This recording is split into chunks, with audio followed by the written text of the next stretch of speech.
When I graduated from high school, I got the cliche grad gift du jour, a set of luggage as nice as my parents could afford, perhaps a bit more than they could afford, a whole set and a small trunk to boot. The message was clear: been nice having you, but it's time to move on.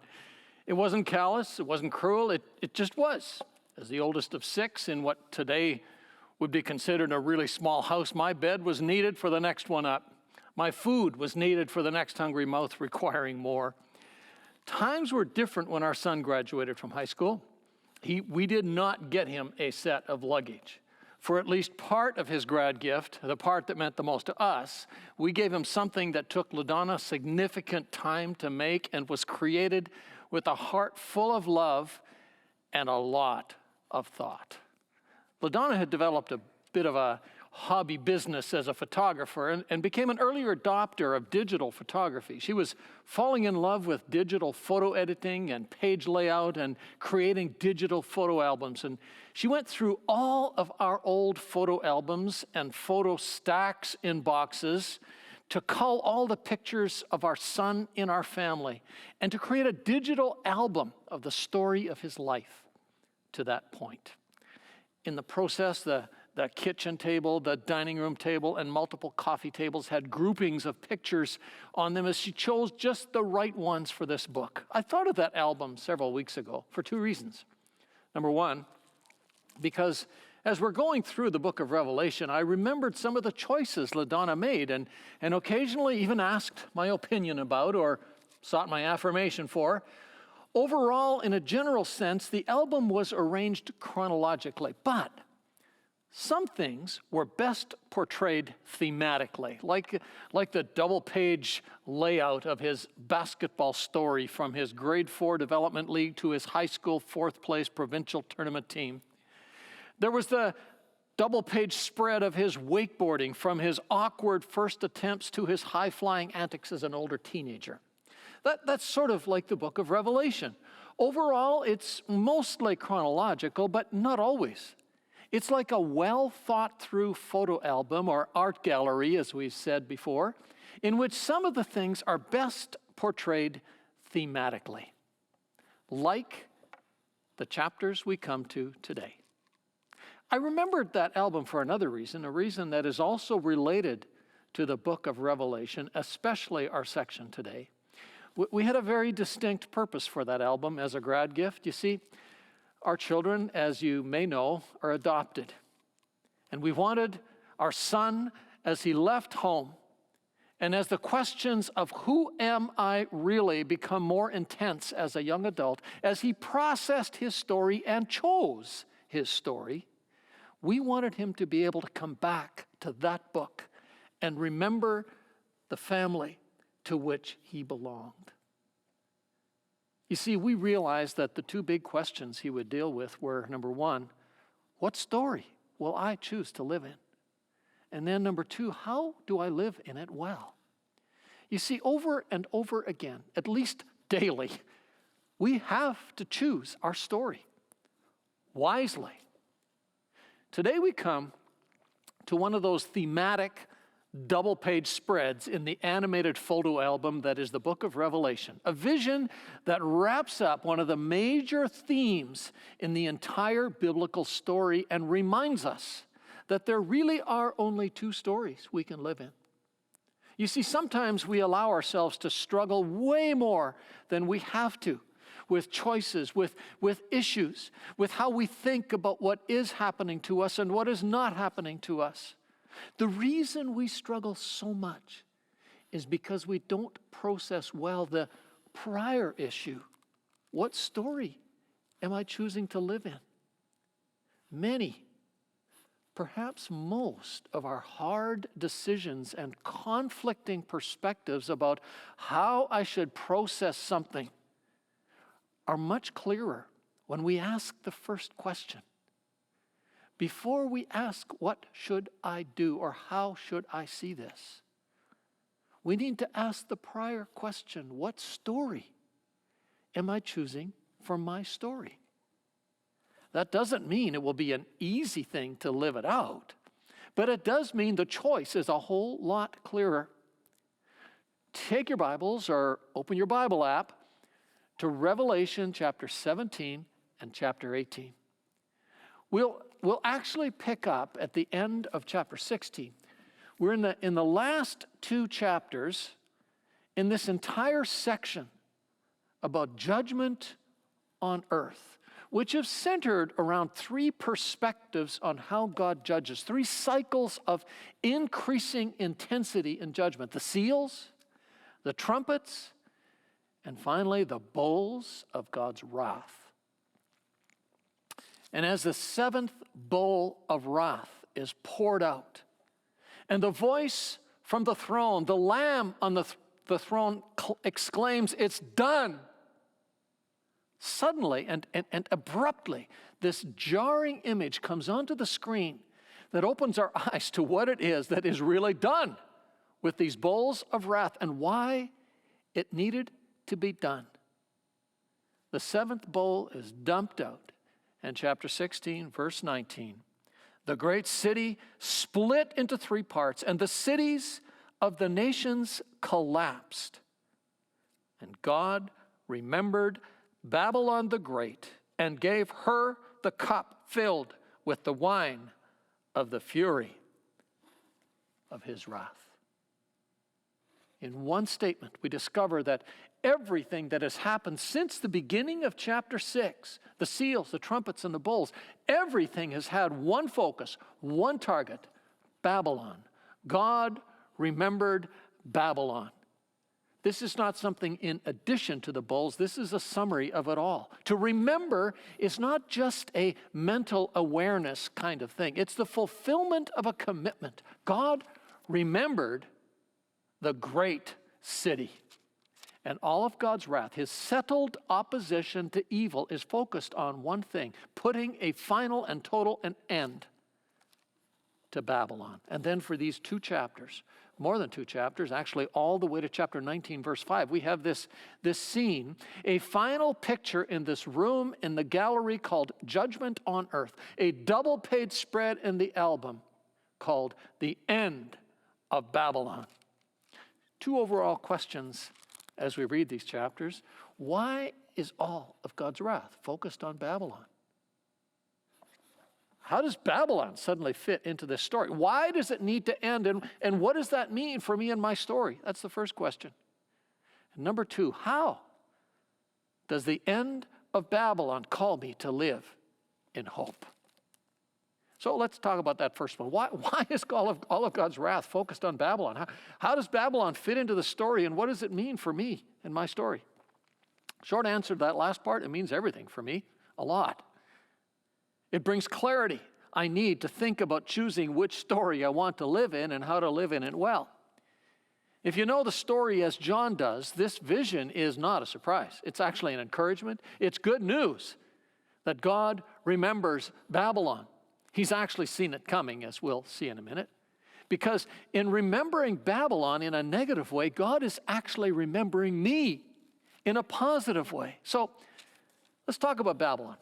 Most obviously, Babylon for God's people was the nation, the empire that took over the known world and took them captive for generations. That's a huge part of the storyline of the Older Testament. Several years ago, we worked our way through the book of Daniel, who was one of those young Israelite leaders taken captive by Babylon and whose prophecies about Babylon are fulfilled in this book of Revelation.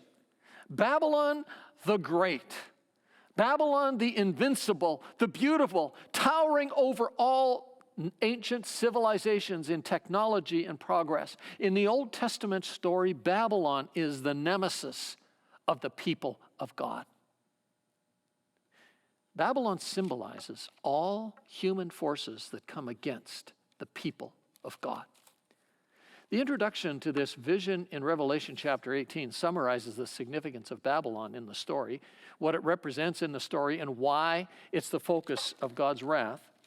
Let's read the first 6 verses of chapter 17, and they're going to spend most of our time focusing on this section. 2 statements in verse 1 that tell us all we need to know about Babylon.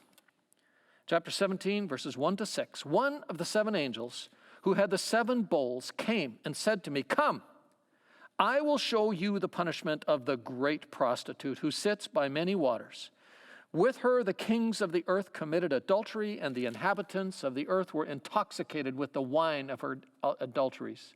Then the angel carried me away in the spirit into a wilderness. There I saw a woman sitting on a scarlet beast that was covered with blasphemous names and had 7 heads and 10 horns. The woman was dressed in purple and scarlet and was glittering with gold, precious stones, and pearls. She held a golden cup in her hand, filled with abominable things and the filth of her adulteries. The name written on her forehead was a mystery: Babylon the Great, the mother of prostitutes and of the abominations of the earth. I saw that the woman was drunk with the blood of God's holy people, the blood of those who bore testimony to Jesus." Babylon, according to verse 1, there's 2 things that we need to know. Number 1, she is the great prostitute.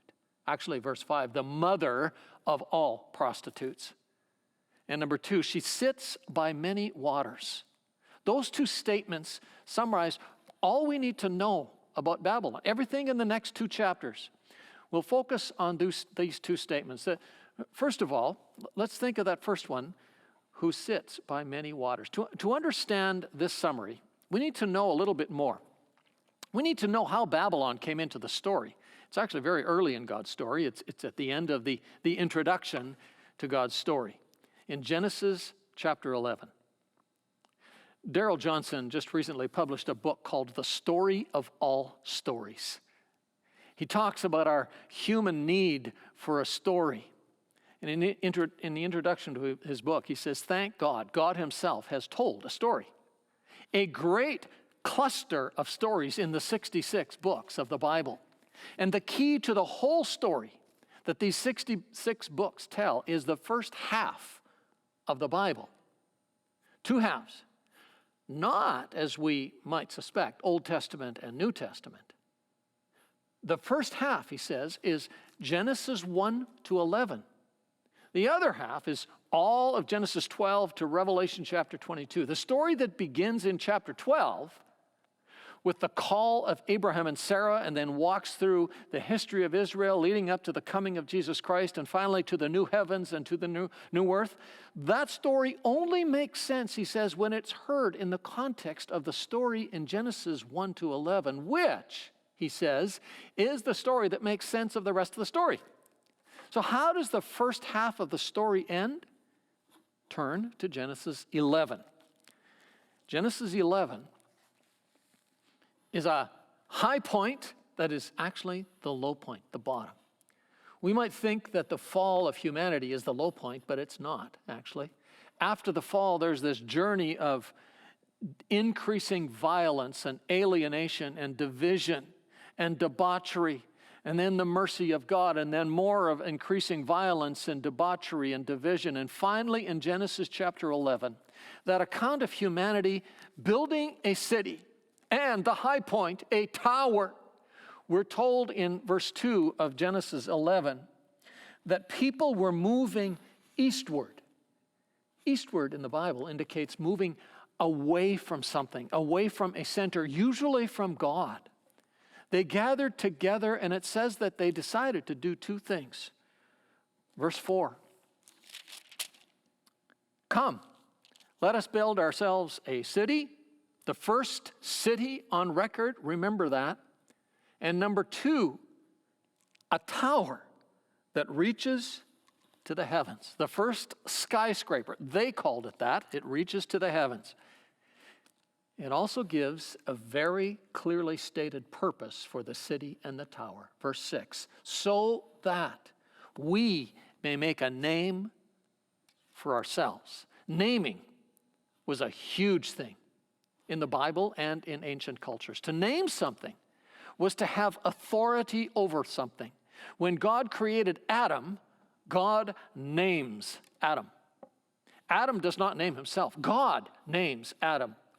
Adam names the animals, beginning to do what God put him there to do, to have authority over all creation under God. This act of building a city, building a tower to the heavens, was not about humans trying to get to God on their own. It was about humans declaring they were replacing God with themselves. They would be God for themselves. It would be their story. They built for themselves a city to make for themselves a name. God, we are told, steps in and confuses their languages, and they spread out over all the earth. And we are told that the city came to have the name Babel, which is really Babylon. In the Akkadian language, it sounds like the word that means gate of the gods, which is what they thought of themselves. But in the Hebrew language, it sounds very much like the word confusion. Genesis 11, the end of the introduction to God's story, describes the origin of humanity, formally, unitedly declaring their independence from God, making their own world apart from God, to make life work apart from God and take over the story from God. Babylon symbolized with the tower that reached up and into the realm of God, that humanity is organizing themselves to get rid of the need for an idea of God, and ultimately taking on and taking over and taking out anyone who tried to bring God into the picture. That is the setting for God stepping in and starting over. The very next chapter, Genesis 12, God calls Abraham to move out of that city. And God, through Abraham, lays the foundation for what? For another city, which eventually became tangible on earth as Jerusalem, with God supposedly supposed to be at the center. But Jerusalem was only a picture of what is to come in the last chapter of the book, the new city. Two cities, Babylon and the holy city. But the only way that the new city can come and be forever is if Babylon, the Babylon factor, is taken out. When we define wrath, as we did last week, as God's settled opposition to all that is evil, all that is in opposition to God, it's Babylon that has to be taken out before the new city can come down. Babylon becomes a great empire that actually makes life miserable for Israel for many years, and actually takes Israel captive for generations. Babylon has to go. But let's come back to the first phrase that summarizes Babylon in our introduction. She sits, says John, or sees John, she sits by many waters. What does that mean? Well, all of the great civilizations were built on the water, the sea. Babylon, at its smallest, was on what is now called the Persian Gulf, but eventually spread to the entire eastern seaboard, or to include the entire eastern seaboard of the Mediterranean. Just as importantly, the great river Euphrates ran through the center of Babylon, which, as we saw last week in chapter 16, verse 12, in the pouring out of the sixth bowl of wrath, the Euphrates is dried up, which gives John a clue that God's wrath is all about Babylon. Babylon was on the water, but so was Egypt on the water, the other great nemesis of God's people. And so too was Greece, a huge empire to take over after Babylon. And so too was the Babylon that was current in John's day, that was trying to take out anyone who lived by the story of the God who created and claimed the right to name: Rome. One of the key things John is to know is that Babylon keeps resurfacing. She sits on many waters. She keeps coming back. Babylon never disappears. We are still, in some ways, living in Genesis 11. I still want the right to name myself. I'm still susceptible to believing I can choose my own story, or thinking that my story is just about me, and simply using God to validate and affirm and confirm my story. Do you know why this is so encouraging to John? Because in John's day, Rome, The Babylon du jour was at the zenith of its glory. It looks like it's going to take over and go on forever, like it's going to obliterate God's story permanently. But Jesus is showing John, no, Babylon is still here in Rome, but Rome too will go the way of every other Babylon. After Rome, there will be another and another. She sits by many waters, but that will not stop me from writing my story. Babylon has to go.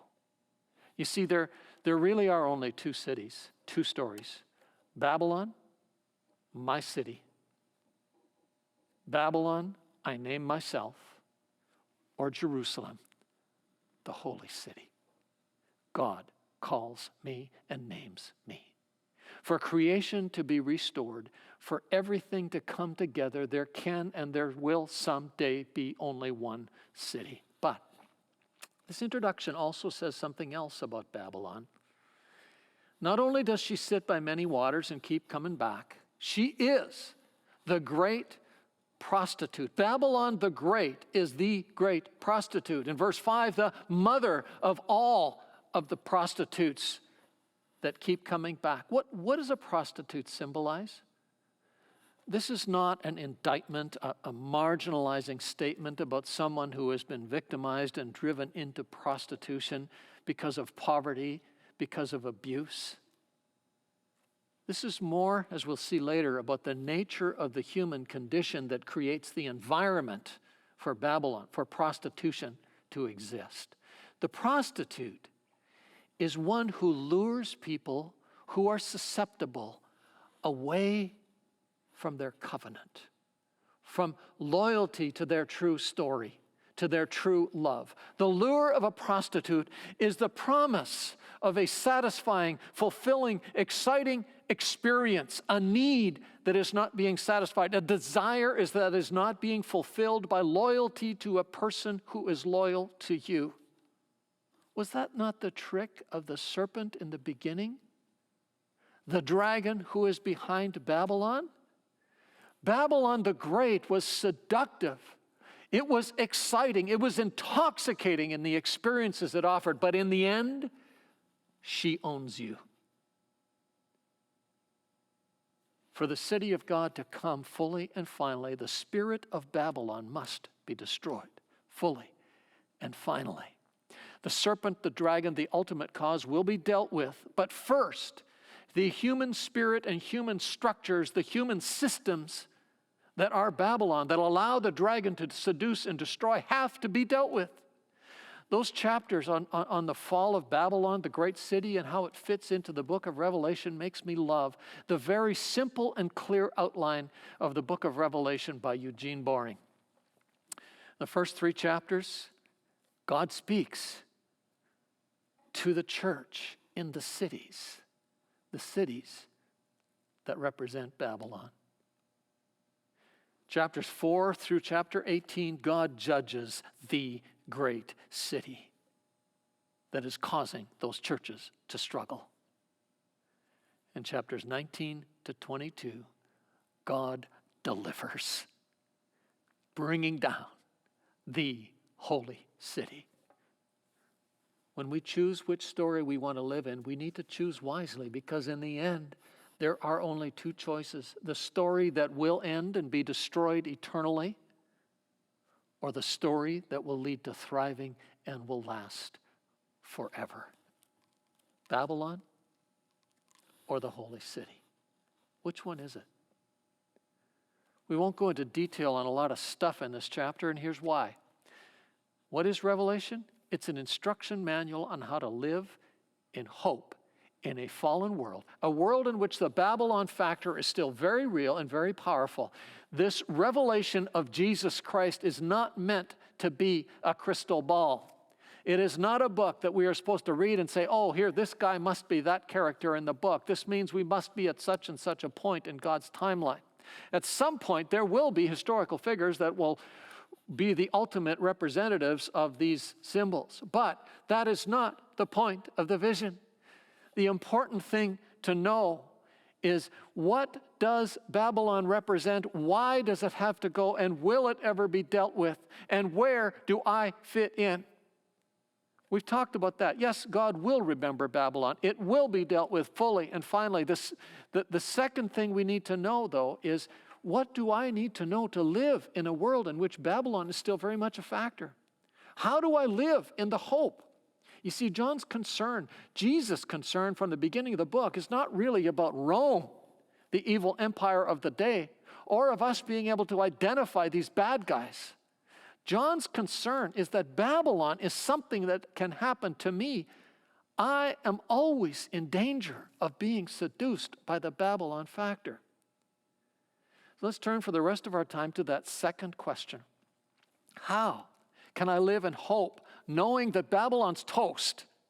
Or to put it a better way, how can I choose and live well in the only story that ends well? There are two statements John makes in this vision that brings it home for us today. One bring it home statement in each chapter. Chapter 17 has one, chapter 18 has one. Would you underline these and highlight them and come back to them regularly? Chapter 17, verse 9. In light of the fact that Babylon is still alive and well and will keep coming back, John says, this calls for a mind with wisdom. The New English translation says, this requires a mind that has wisdom. What kind of wisdom? Well, wisdom to see Babylon for what she really is and does, so I don't get distracted and destabilized and detoured and ultimately derailed by the Babylon factor. How is it that Babylon distracts and destabilizes and detours and derails me? You got to know that. I think especially as we read how Babylon came into the picture through the serpent in the garden and then the spirit of Babel, I think John Ortberg is right when he says that what we fall for, what we are programmed to fall for, is the false promises of Babylon. The Babylon factor that influences us is the promise. I have it in my power to give you what it is you really crave. The unseen reality of Babylon uses three very seen groups to offer her false promises. And John sees those in chapter 18. The spirit of Babylon is behind the leaders of the powers of this world. Chapter 18, verse 9, when the kings of the earth who committed adultery with her and shared her luxury see the smoke of her burning, they will weep and mourn over her. The kings of the earth, political power, human government. Folks, God's people are not going to bring in God's city by force or by vote. In the end, all human government becomes corrupted by Babylon.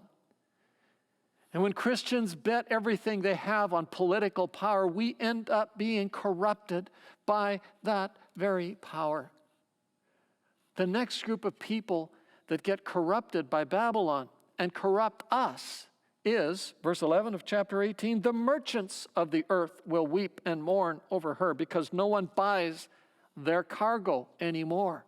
The merchants are those who make money off us, who convince us we need something else that money can buy to be happy. And then chapter 18, verse 17, talks about the sea captains, who are the ones that deliver the goods the merchants want us to have, whether it's tangible goods or ideas. Folks, we live in a day when everything is bombarding us with false promises.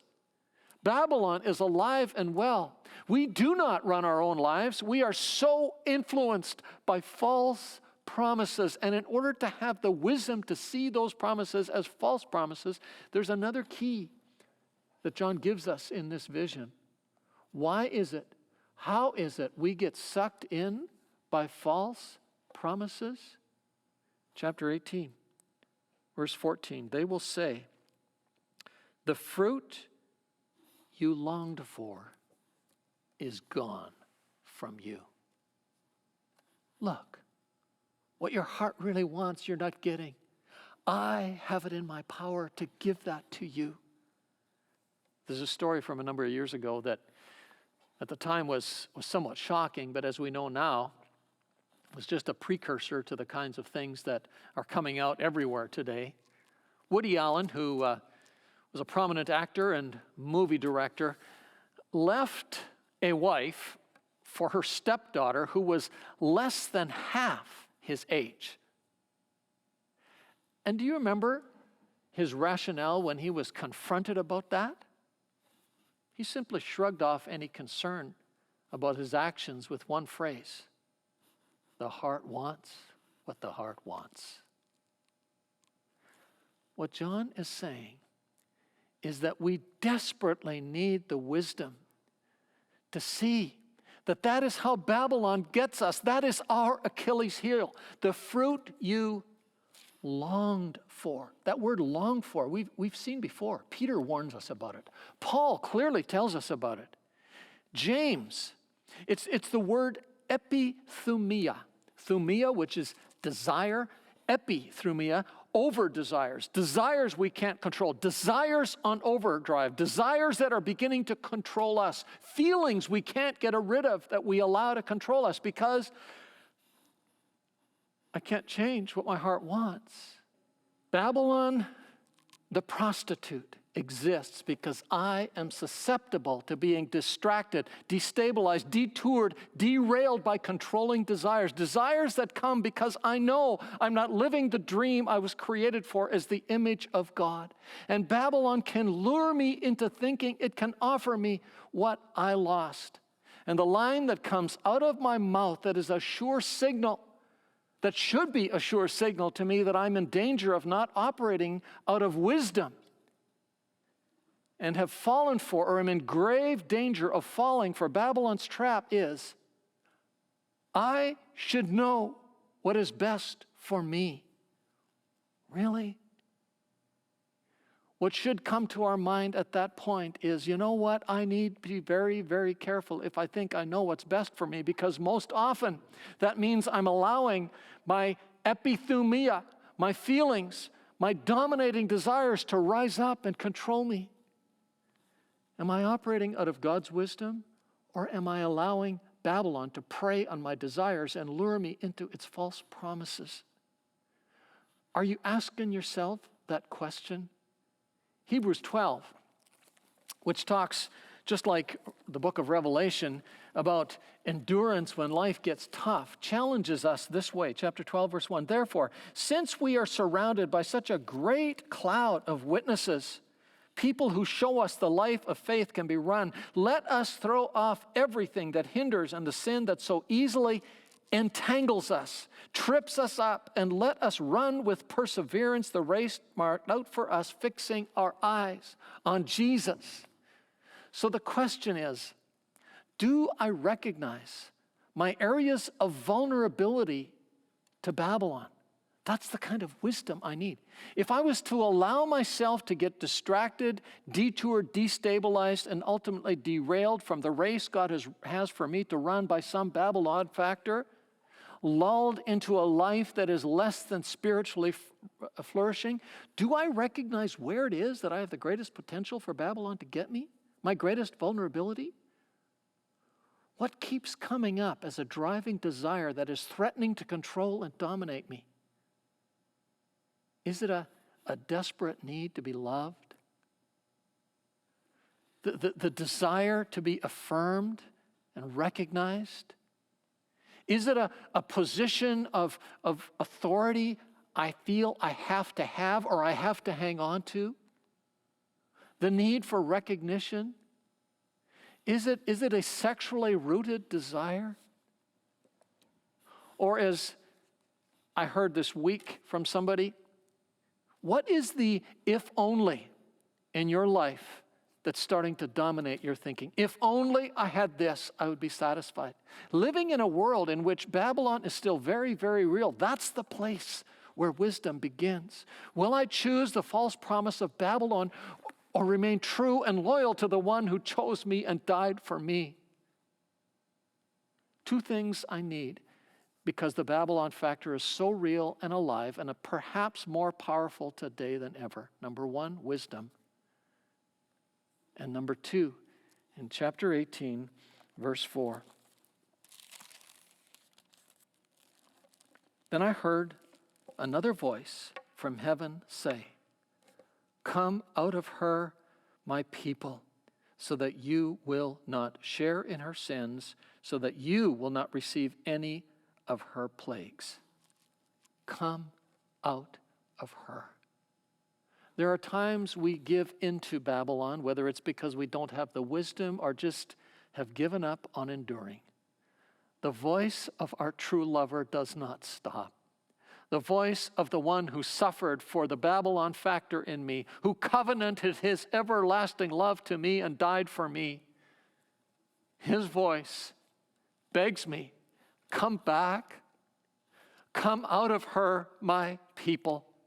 The first call is a warning to not succumb to Babylon. Don't give in and give up to her, no matter how great the pressure is. But when we do, and he knows we will, when I am willing to admit that I fell for a false promise, the overwhelming pressure of the Babylon factor, I don't have to keep living an it is what it is kind of life. The heart wants what the heart wants existence. As long as Babylon is still around and alive, the voice of Jesus is still calling, will you come back to me? I am the only one that has loved you with an everlasting love. I know you have longings that will never be satisfied fully until the new creation comes. I so much want you back. But you have to come out of Babylon. Give up on the false hope. Won't you come back to me and walk with me in my way until that new creation comes and all of your desires will be fulfilled fully and forever? Let me wrap up by coming back to the photo album story of our son's life. LaDonna made 3 copies of that album. 1 copy for our son, so as he was choosing the story he would live in, he would make a wise choice and know the story into which he belonged. The 2nd copy she made for us, so that as he was gone, we could remember some of the great times and also remember that he was part of our story. But unbeknownst to me and to our son, as a woman with the heart of a mother, LaDonna had ordered a 3rd copy, not for our son when he lost his. It was a copy that she hoped she would someday be able to present to the woman who gave him birth and who gave him to us, with the desire that we would be able to provide for and to point him towards the story that would end well. And what a great day it was to have the chance one day to meet her, to show her that album and tell her, by God's grace, we delivered on the job you gave us to do. Folks, Jesus is looking forward to the day, as we'll see next week, where, as Paul says in the book of Ephesians, he can present us to himself as his bride, radiant, without stain or wrinkle or any other blemish, but holy and blameless. But to get there and stand there, we got to deal with the Babylon factor in us, have the wisdom to see it and the courage to come out of Babylon, hostaged not by our desires, which are so easily deceived by Babylon's false promises, but hostaged by the hope of Jesus. Will you pray with me? Father, thank you